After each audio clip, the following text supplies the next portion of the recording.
They sent fake cops to my door, so I sent real federal charges to theirs. I'm Mike, real estate attorney, married to Sarah, U.S. Marshal, with 12 years in federal law enforcement, and we just bought our first house in a gated community run by Patricia Trish Morrison, this 55-year-old former cop wannabe who treats HOA enforcement like her personal dictatorship.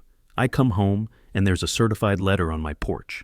$950 for grass 4 inches tall, plus another $500 repeat offender penalty. And I measure it myself, and it's 3.2 inches, which is within code. I call the HOA office, and Trish tells me pay by Friday or they foreclose, but I need my contractor for an $8,000 roof repair with 12 days of rain coming. She blocks my gate code completely. Water pours through my ceiling for 12 straight days and causes $3,200 in damage.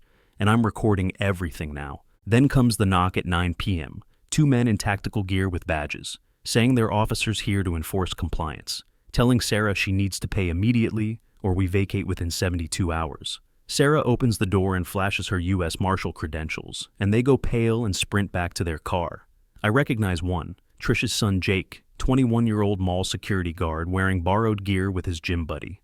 That's when I remember my specialty, HOA law. I pull the state registry that night and discover Trish's management company never registered with the state, which means 7 years of illegal operation, and every fine they issued is legally void.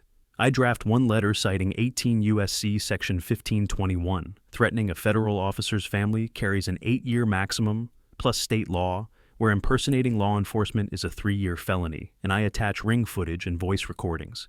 I send copies to local police, state attorney, and FBI field office. 48 hours later, Trish calls with her voice shaking, wanting to settle, but I tell her there's only my terms now. She writes a check for $12,650 covering damages and repairs, voids every fine issued over 7 years to 127 families. That's $340,000 in fake penalties erased. And the state shuts down her company within 30 days. Trish resigns, Jake takes a plea deal with probation. Sarah's federal immunity under supremacy clause means the HOA can't touch us ever again. I frame that letter where Trish wrote, "Inside this gate, I am the law," and hang it in my office. My grass is 4 inches tall now, and nobody says a word. Turns out federal law doesn't stop at gates. Tell me, who's in charge now? Comment checkmate if you've ever beaten a bully at their own game.